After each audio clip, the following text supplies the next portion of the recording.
Oke, assalamualaikum warahmatullahi wabarakatuh. Kali ini kita akan belajar CorelDRAW X7 dari dasar. Untuk yang pertama, saya akan memperkenalkan tentang tool-tool yang ada pada CorelDRAW X7. Oke, kita mulai. Pertama, kita membuat dokumen baru dulu dengan klik File, New, atau Ctrl N. Akan muncul jendela seperti ini. Klik New Dokumen, berisi tentang ukuran lembar kerja kita dan primary color mode atau color mode. Oke, kita untuk size kita pilih ukuran A4 saja, yang lain kita biarkan. Untuk name kita kasih nama belajar CorelDRAW X7. Oke, pada bagian preset destination kita bikin default. Pada size kita pilih A4 saja. Di sini ada berbagai macam ukuran. Kita pilih A4 saja, di mana width-nya 210 mm atau 21 cm, height-nya 297 mm atau 29,7 cm. Oke, number of page kita kasih 1, primary color mode kita pakai RGB, rendering resolution kita pakai 300 dpi. Oke, pada preview mode kita pakai enhanced. Oke, langsung kita klik OK. Maka akan muncul lembar baru di sini, di mana ukurannya ini ukuran A4. Oke, ini namanya area kerja di sini. Di luar juga bisa, tapi saya sarankan untuk bekerja di dalam area kerja ini. Jadi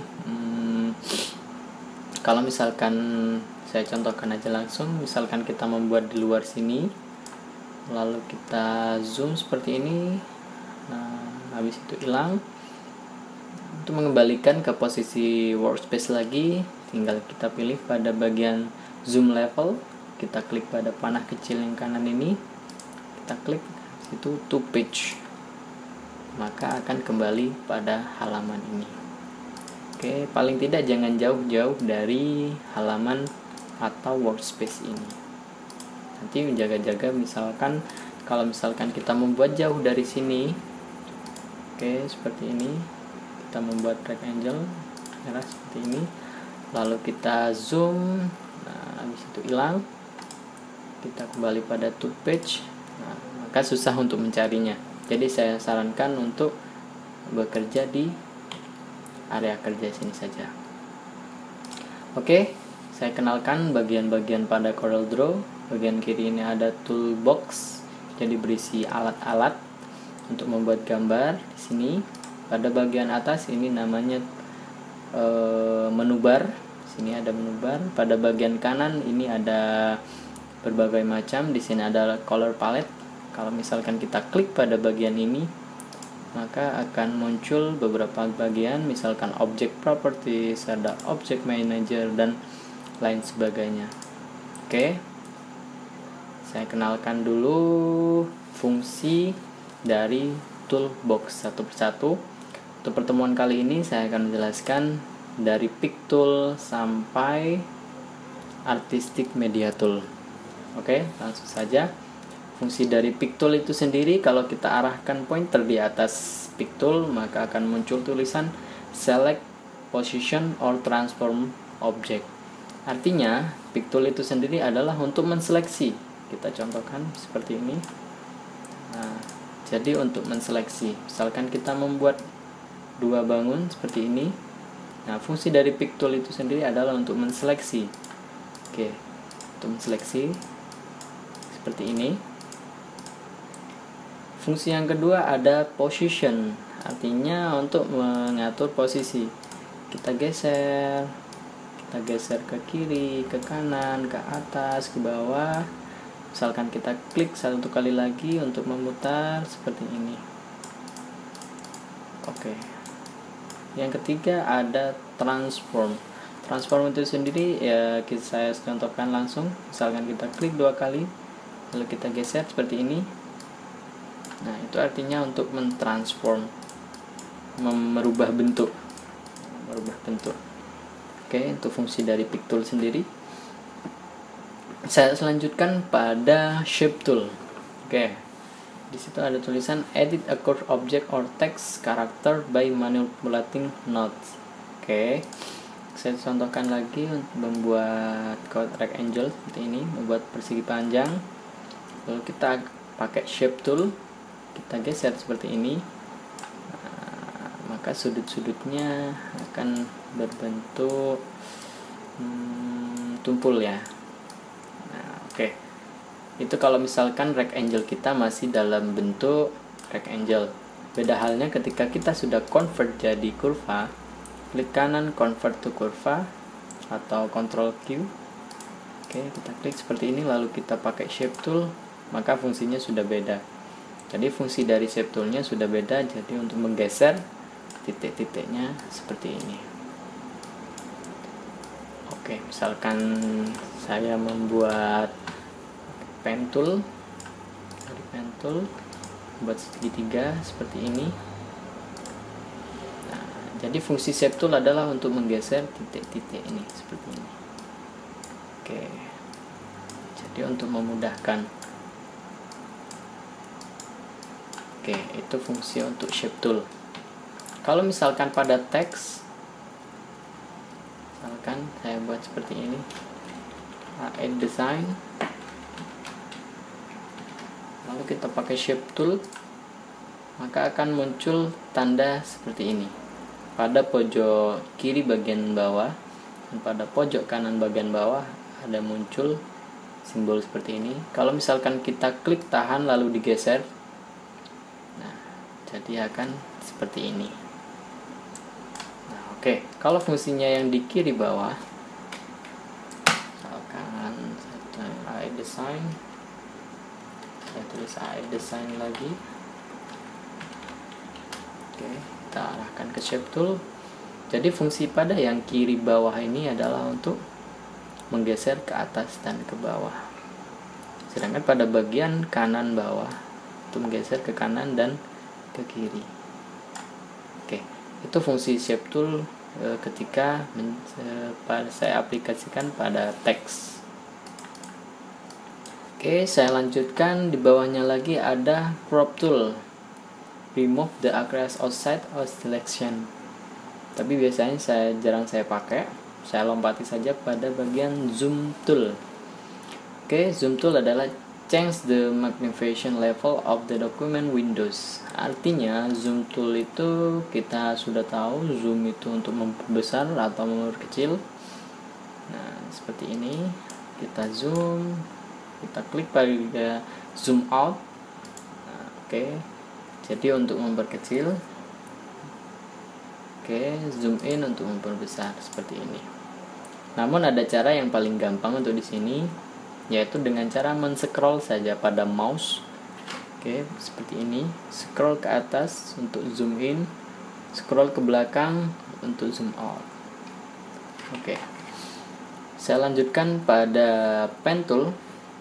Oke, pen tool itu fungsinya adalah untuk draw curves in the segment and the preview each segment as you draw. Saya contohkan. Nah, jadi seperti ini fungsi untuk pen tool itu, membuat titik, membuat garis dengan titik. Oke, seperti ini. Oke, kalau kita klik tahan pada bagian pen tool akan muncul berbagai tool yang hampir sejenis dengan pen tool. Seperti saya contohkan ada freehand. Freehand itu fungsinya untuk membuat garis tidak beraturan, atau kita bayangkan dia seperti kita memegang ballpoint atau pensil. Oke, kita arahkan seperti ini. Membuat tanda tangan. Oke, dan lain sebagainya. Saya lanjutkan. Di bawahnya ada 2 point line. to point line itu untuk membuat garis dengan 2 titik. Oke, caranya klik, tahan, lalu geser seperti ini. Oke, jadi dia untuk membuat garis lurus dengan 2 titik.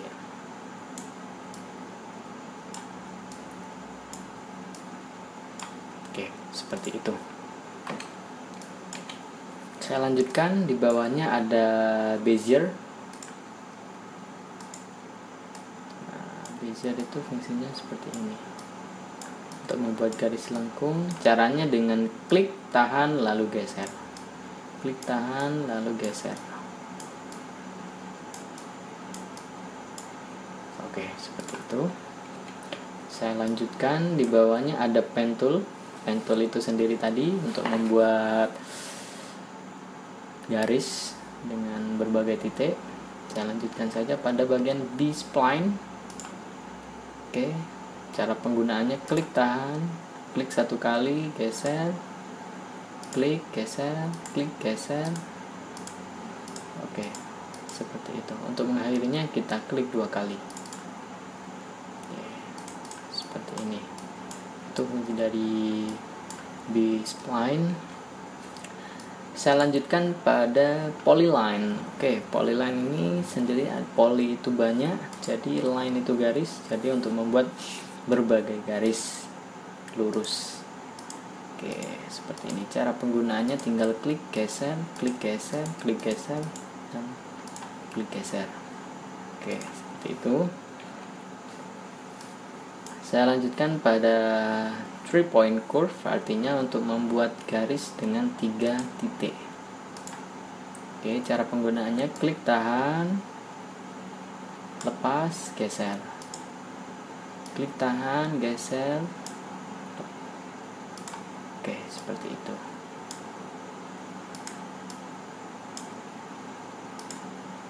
Oke, saya lanjutkan pada di bawahnya ada artistic media tool. Add artistic brush, spray, and calligraphic effect by using the freehand stroke. Oke, langsung saja saya contohkan. Untuk pada bagian artistik itu sendiri ada berbagai macam. Ada preset atau default, ada brush, kuas, ada sprayer atau fungsinya dari spray seperti pilox atau cat semprot ya. Ada kaligrafi untuk membuat kaligrafi dan eraser. Oke, saya contohkan pertama pakai preset.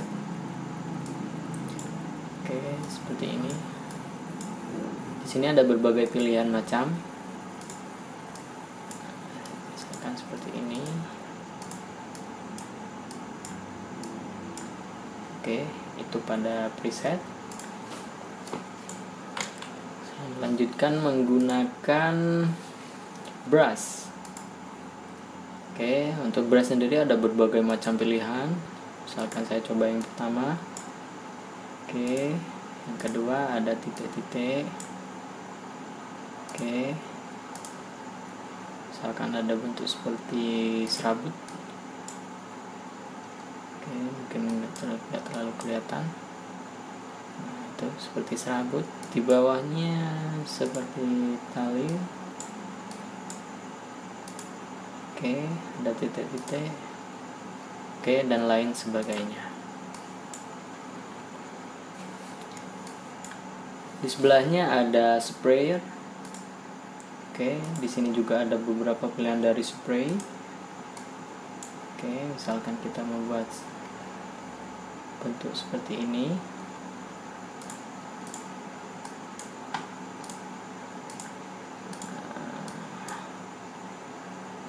Oke, dan bisa kalian coba sendiri, masih banyak macamnya di situ. Saya lanjutkan pada kaligrafi, jadi membuat tulisan seperti kaligrafi ya. Oke, misalkan saya membuat lafaz Allah misalkan. Oke, seperti itu. Jadi seperti kaligrafi, buat seperti kaligrafi. Selanjutnya ada pressure. Oke, langsung saja kita contohkan. Nah, jadi pressure itu fungsinya seperti board maker atau snowman atau spidol ya. Nah, oke, itu dari pressure. Oke, yang terakhir ada, sebelum saya akhiri pertemuannya, ada rectangle tool. Nah, oke, rectangle tool seperti yang saya contohkan tadi untuk membuat persegi atau persegi panjang seperti ini. Oke, untuk mendapatkan hasil persegi, tinggal kalian tekan tombol Ctrl